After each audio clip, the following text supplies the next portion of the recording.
আমি এলাম দশের চরণ তলে, বড় পুণ্য ফল।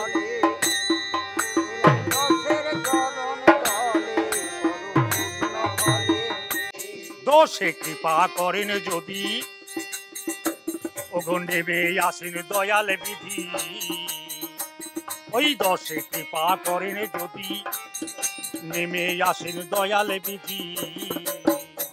ওগো পার হয়ে যায় ভবের নদী, 10 জনারই কৃপা বলে পার। বাংলা লোক সংস্কৃতির একটি বিশেষ অঙ্গ কবিগান। লোকায়ত সংস্কৃতির এই ধারাকে যিনি আরও সমৃদ্ধ করেছিলেন চারণ কবি গুমানী দেওয়ান। সাহিত্যরত্ন হরেকৃষ্ণ মুখোপাধ্যায় যাঁকে বাণীকণ্ঠ আখ্যা দিয়েছিলেন। সৈয়দ মুস্তাবা আলী বলতেন চারণ সম্রাট।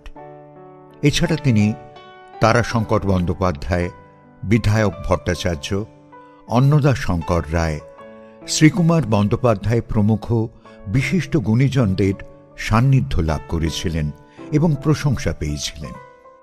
চারণ কবি গুমানী দেওয়ান শুধু বাংলার নয়, বাংলার বাইরেও বাংলাভাষী যত মানুষ আছেন সবার কাছে একটা স্মরণীয় ব্যক্তিত্ব। এই কারণেই যে আমরা জানি যে লোকগান বা কবিগান একসময় জনজীবনে প্রচণ্ডভাবে সাড়া ফেলেছিল। সেই পরাধীন দেশ হোক বা স্বাধীন দেশ হোক, দুই পর্যায়ে দেখেছি। আর সেই সময় আমরা দেখতে পাই যে এই বাংলা কবিগানের প্রতি আকৃষ্ট হয়ে অনেক বিদেশিরাও এই কবিগান করতে উৎসাহ দেখিয়েছিলেন। বর্তমানে বাংলা সাহিত্যের একটা ইতিহাসের অধ্যায় এই কবিগান।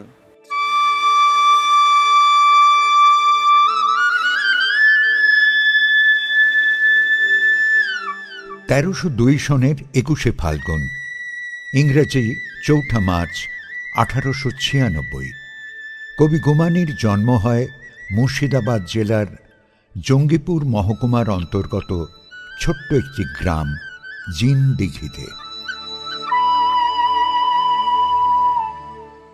বাবা মালিয়ত দেওয়ান, মা আরমানি বিবি। এই দেওয়ান দম্পতির 5 সন্তানের মধ্যে তৃতীয় ছিলেন গুমানী। প্রাতিষ্ঠানিক শিক্ষা বিশেষ হয়নি, তবে নানান বিষয়ে নিজেকে শিক্ষিত করে তুলেছেন সেই ছোট থেকেই। জিনদিঘি এবং বন্যেশ্বরের স্কুলে শিক্ষকতাও করেছেন বিনা বেতনে। কবিগান গ্রামীণ এই লোকশিল্পের প্রতি উত্তুঙ্গ আগ্রহ থাকার কারণে গুমানী অন্য কোনো কিছুতে মন বসাতে পারেননি। সময় সুযোগ পেলেই চলে যেতেন কবিগানের আসরে।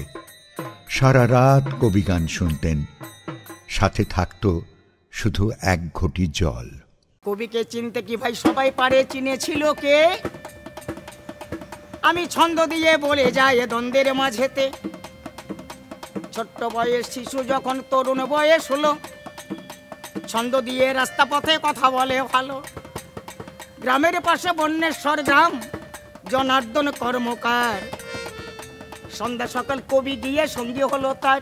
রতনে রতনে চেনে তিনি নিলেন চিনে, ঘরে থেকে 1 খানা মহাভারত এনে দিয়েছিলেন তাহার হাতে। ভালো করে করো পড়াশোনা, তুমি অনেকে বড় হবে একদিন, যেদিন আমি হয়তো থাকব না।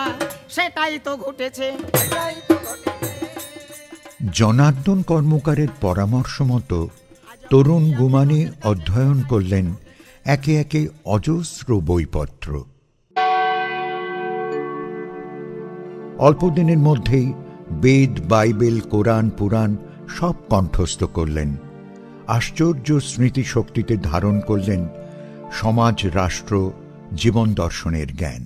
আমার দাদু বা আমরা নানাও বলি তাকে, গুমানী দেওয়ান, তিনি অল্প বয়সেই কবিগান শুরু করেছিলেন এবং তার পূর্বে কবিগানের চর্চা ছিলই না। তার দাদা জারি গান অল্প দিন করেছিলেন, কিন্তু তিনিও ক্ষণজন্মা পুরুষ ছিলেন, বেশি দিন তিনি দীর্ঘায়ু লাভ করেননি। আর পরিবারের দিক থেকে তাকে গুমানী দাদুকে বা নানাকে কোনো উৎসাহ বা বাধা কোনোটাই সৃষ্টি করা হয়নি। তখন কাউরি মনেই হতো না এই ব্যাপারটাকে অত গুরুত্ব দিয়ে অভিভাবকরা ভেবেছিলেন। পরবর্তীতে যখন তিনার নাম যশ খ্যাতি দিন দিন বাড়তে লাগলো, তখন পরিবারের সবাই গর্বিত বোধ করেছিলেন।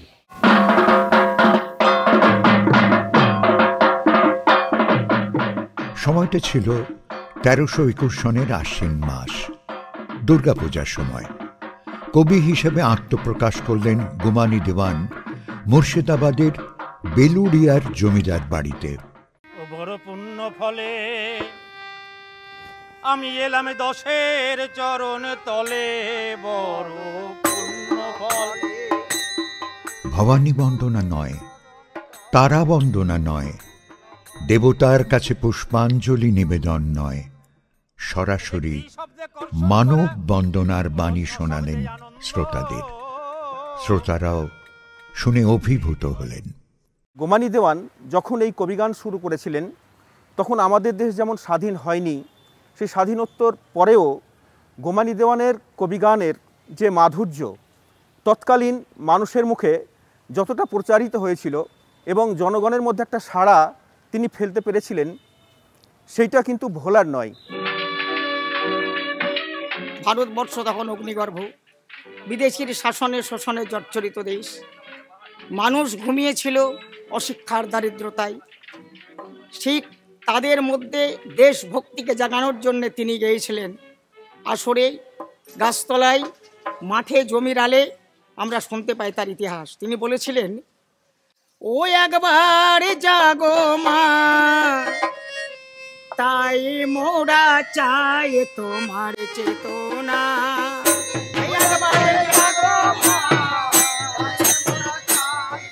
যত দিন গেছে ততই বেড়েছে তার জনপ্রিয়তা। গ্রাম বাংলা থেকে শহর সর্বত্র ছুটে গেছেন কবি। গানের পালারও বৈচিত্র্য বেড়েছে।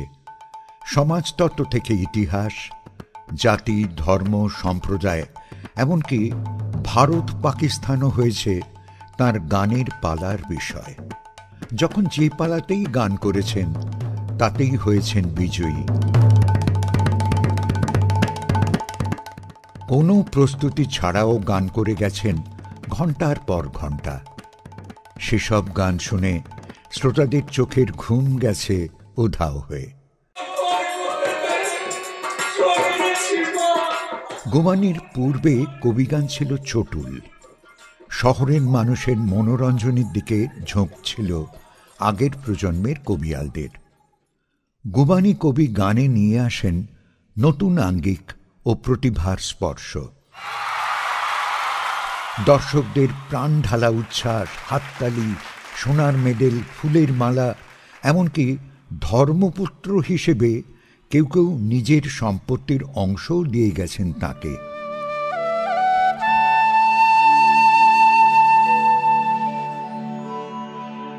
নির্লোভ কবি সেসব তৎক্ষণাৎ অন্যভাবে ফেরত দিয়েছেন।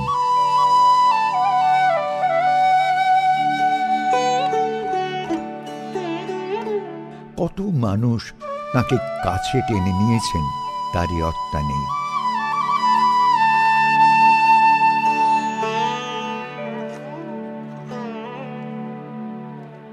তো মায়ের মুখ থেকে আমার যেটুকু শোনা এবং আমি যেটুকু দাদুর লেখা বিভিন্ন চিঠিতে দেখেছি, আমাদের পাশের গ্রামে একটা বন্যেশ্বর, সেখানে একটা বিদ্যালয় প্রতিষ্ঠা হয় এবং সেখানে আমার দাদু শিক্ষকতাও করেন। ওই স্কুলে পড়েছিলেন, আবার ওই স্কুলে শিক্ষকতা করেছিলেন। এবার পাশের গ্রামে যখন বিদ্যালয়টা স্থাপন হলো, তখন তার মাথায় একটা বুদ্ধি চাপলো, বা তিনি ভাবলেন যে এখানে যদি একটা বিদ্যালয় করতে পারি তাহলে আমার এলাকার, তখন কাদার এলাকা, কেউ বন্যেশ্বর যেতে পারবে এরকম পরিস্থিতি ছিল না, তাহলে আমার আশপাশের জায়গাটুকু শিক্ষিত হবে। এবং তারপরে তিনি একটা গ্রাম সভা ডাকেন এবং গ্রাম সভা ডেকে সবাইকে প্রস্তাব দেন বিদ্যালয় তৈরি করার। তারপরে তিনি সবারই সহযোগিতা নিয়ে তিনি এই ব্যাপারে অগ্রণী ভূমিকা গ্রহণ করেন।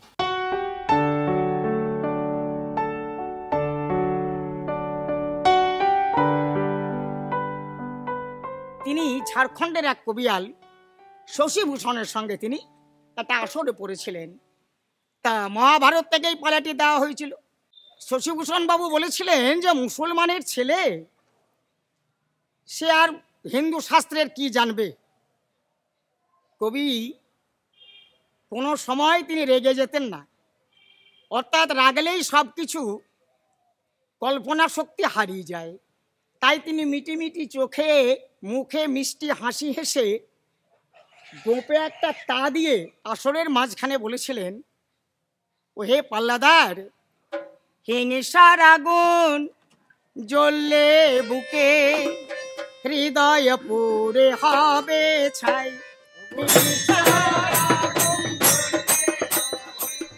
কবির ইতিহাস চেতনা ছিল প্রখর।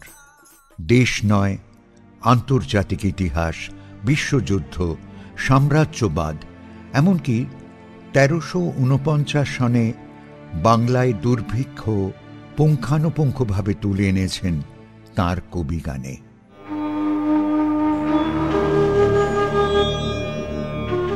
একইভাবে কুন্তী বৃত্তান্ত, পাণ্ডব তত্ত্ব, দ্রৌপদী তত্ত্ব, গীতা তত্ত্ব সবই তুলে ধরেছেন। এই সঙ্গে মিলিয়েছেন সমাজ ও রাষ্ট্র দর্শনকেও। তখন পৌষমেলা চলছিল। রবীন্দ্রনাথ ঠাকুর গুমানী দেওয়ানকে ডেকে পাঠালেন শান্তিনিকেতনে গান করার জন্য। তা প্রথম সাক্ষাৎটা ছিল একটু অন্যরকম, যে রবীন্দ্রনাথ ঠাকুর জানতেন যে গুমানী দেওয়ান মানে অনেক ক্ষেত্রেই গান করে তার প্রতিপক্ষকে পরাজিত করেন, সবসময়ই পরাজিত করেন। তো তিনি পরীক্ষা করার জন্য প্রথমে বললেন যে এমন আপনাকে গান করতে হবে যে গানের চরণগুলো শেষে যেন ঘ দিয়ে মিল থাকে। ওরে তালডোঙাতে ডুবলো ডোঙা ২৯শে মাঘে, আচ্ছা রাম ছাগলের দাড়ি দেখে ডরাই কি আর বাগে। রবি ঠাকুর বললেন থামো বাবা, থামো থামো থামো। কারণ তিনি ভাবছেন বাবারে আমার রাম ছাগলের দাড়ি, আমার দাড়ি দেখে তিনি দাড়িতে হাত দিয়েছেন, জানি না এরপরে কি বলবেন। আমরা রবীন্দ্রনাথের কবিতায় দেখতে পাই যে আমি সে কবির লাগি কান পাতি আছি, যে আছে মাটির কাছাকাছি, সাহিত্যের আনন্দের ভোজে নিত্য তার খোঁজে। অর্থাৎ তিনি সেই গুমানী দেওয়ানেরই যেন খোঁজ করছিলেন এতদিন থেকে, যে লোককবি লোকজীবনের এই আনাচে কানাচে প্রবেশ করতে পারেন এবং মানুষকে তার কথার মাধুর্যে উৎসাহিত করতে পারেন। এটা একমাত্র রবীন্দ্রনাথ ঠাকুর বুঝেছিলেন, আর সেই কারণেই তাকে আশীর্বাদও করেছিলেন শেষ জীবনে। হে তপস্বী অনাসক্ত, কেন বিকারবিহীন মুকুটের তলে ঢালিছ নয়ন রক্ত? কিসের লক্ষ্যে জীবন শিবির রচেছ টানিয়া নিশীথ নিবিড়? ফাগুনের খুন মাখানো আবির মুছেছ সবার চিহ্ন, মানুষের প্রাণে জীবন বিলায়ে মানুষ হয়েছে ছিন্ন, তবু নির্বাক কেন নীরব? শেখ মুজিবুর রহমান যখন কবি নজরুলকে বাংলাদেশে নিয়ে গেলেন এবং সেখানকার নাগরিকত্ব দিলেন, তার কিছুদিন আগে গুমানী দেওয়ান দেখতে গেছিলেন কবি নজরুলকে। তখন তিনি যে নজরুলকে দেখেছিলেন সেই বিদ্রোহী নজরুল, সেই তেজময় নজরুল আজ ছিলেন না। তিনি দেখেছিলেন ক্রন্দনরত এক নজরুলকে, যে নজরুলের চোখ দিয়ে অশ্রুধারা ঝরছে, যে নজরুল প্রায় নিভে এসেছে তার অগ্নিশিখা। তখনই গুমানী দেওয়ান এই কবিতাটি লিখেছিলেন। অসাধারণ ক্ষমতা নিয়ে জন্মেছিলেন গুমানী দেওয়ান। যে কোনো বিষয়ে তাঁর অবাধ যাতায়াত ছিল। প্রতিপক্ষের প্রশ্নের জবাব দিতেন তীক্ষ্ণ বুদ্ধিদীপ্তভাবে। সিপাহী বিদ্রোহ না মুক্তি সংগ্রাম, এই পালায় তিনি এত নিখুঁতভাবে তথ্য পরিবেশন করেছিলেন যে মানুষ সিপাহী বিদ্রোহকে মুক্তি সংগ্রাম বলেই গ্রহণ করলেন। লালবাগের ওই লাল রঙে মা পলাশি রাম বাগানে বদনে কালী মা মেখে ম্যানচেস্টারের বসনে, বদনে কালী মা মেখে ম্যানচেস্টারের বসনে। ডুবিল ভারতের রবি, নামিল তামসার ছবি,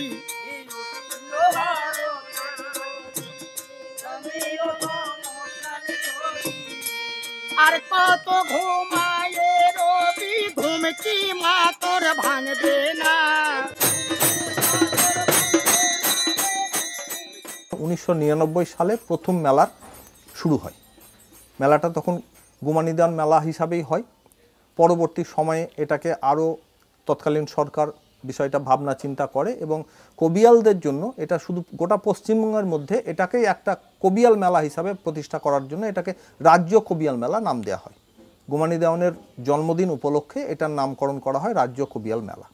এইরকম একটা প্রত্যন্ত গ্রামে উনি জন্মগ্রহণ করার সত্ত্বেও সারা বাংলা জুড়ে কিন্তু আজ জিন্দিগি, মুর্শিদাবাদ জেলার জিন্দিগি গ্রামটা অনেকেই জানেন। এত অঞ্চলের সমস্ত মানুষই ভীষণ গর্বিত।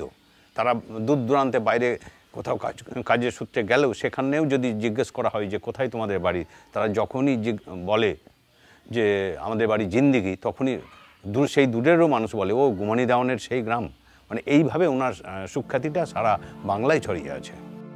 সারা জীবনে তিনি ৬০-৭০ জন কবিয়ালের সঙ্গে পাল্লা দিয়ে পালাগান করেছেন। কবিয়ালদের সমৃদ্ধি ও যথাযথ সম্মানের জন্য চারণ কবি সমিতি প্রতিষ্ঠার জন্য উদ্যোগ নিয়েছিলেন। এছাড়া কবিগানের মান উন্নয়নের জন্য শিক্ষা প্রতিষ্ঠান গড়ারও উদ্যোগ নিয়েছিলেন এবং ২ বিঘা জমি দান করেছিলেন।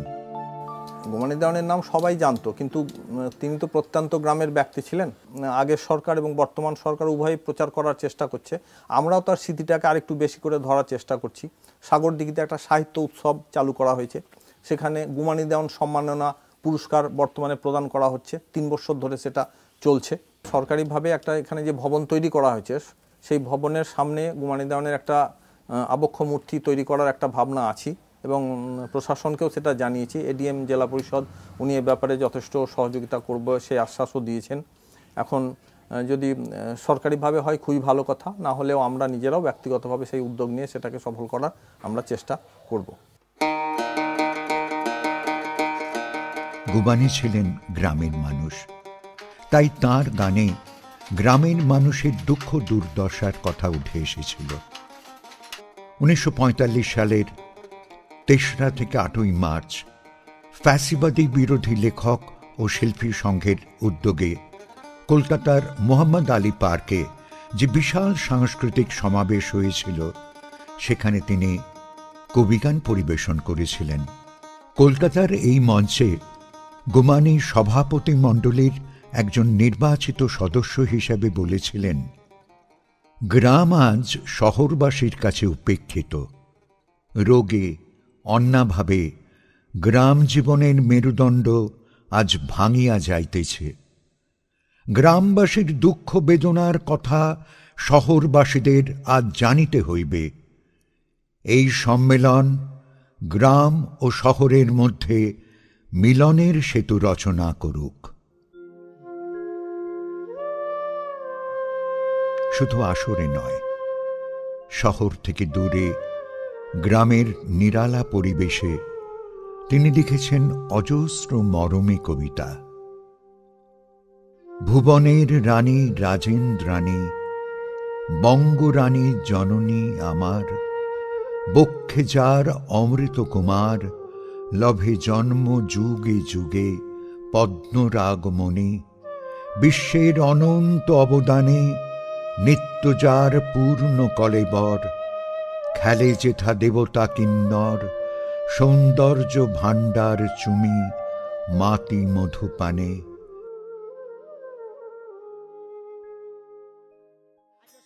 শ্যামলা বাংলা মায়ের আমরা যে সন্তান, সৃষ্টিপূর্ণ সৃষ্টিতে যার বাড়ি আছে সম্মান, দেশ বিদেশের সমকক্ষ নত নহে যার শির, পশ্চাতে যার বহিতেছে সদ জ্ঞান বাড়ি ধীর, শিল্প সংস্কৃতি যাহার গায়ের অলঙ্কার, আমরা বাঙালি নহে কাঙালি পানে করি স্তনধার, আমাদের ক্ষুধা নিবৃত্তির তরে আপন বক্ষ চিরে, রেখেছে ধরণী মোদের জননী সবুজ শ্যামল করে, ডান হাতে যার কমলার ফুল কণ্ঠে অক্ষমালা, ভালে কাঞ্চন সিংহ মুকুট কিরণে ভুবনে জ্বালা, কোল ভরা যার কনক ধান্য বুক ভরা যার স্নেহ, চরণে পদ্ম যত সে অপরাজিতাই উচিত দেহ, সাগরে যাহার বন্দনা গাই শত তরঙ্গ ভঙ্গে, আমরা বাঙালি বাস করি সেই বাঞ্ছিত ভূমিবঙ্গে। দেবতারে মোরাই অন্তরে রাখে পরম শ্রদ্ধা ভরে, শিখাইয়েছে মাথায় অঞ্জলি দিতে জগতের মানবেরে। সবারই উপরে মানুষের সত্য, তাহারই উপরে নাই। আমরা বাঙালি মুক্ত কণ্ঠে এই গুণগান গাই। ব্যাস বাল্মীকি মহামণি দয় মহাকাব্য রচে, সন্ধ্যা সকালে সে তারের সুর বাঙালির প্রাণে বাজে। আজও বাজে হাই বাঙালির প্রাণে ফলা ময়ূরার গান, অ্যান্টনি তার বাংলা ভাষায় বিকায়েছে মনপ্রাণ। গুমানিকে আজ বক্ষে ধরে মার গুমানে গিয়েছে বারে, চারণ কুলের শিরোমণি সেজে বাংলা মায়ে।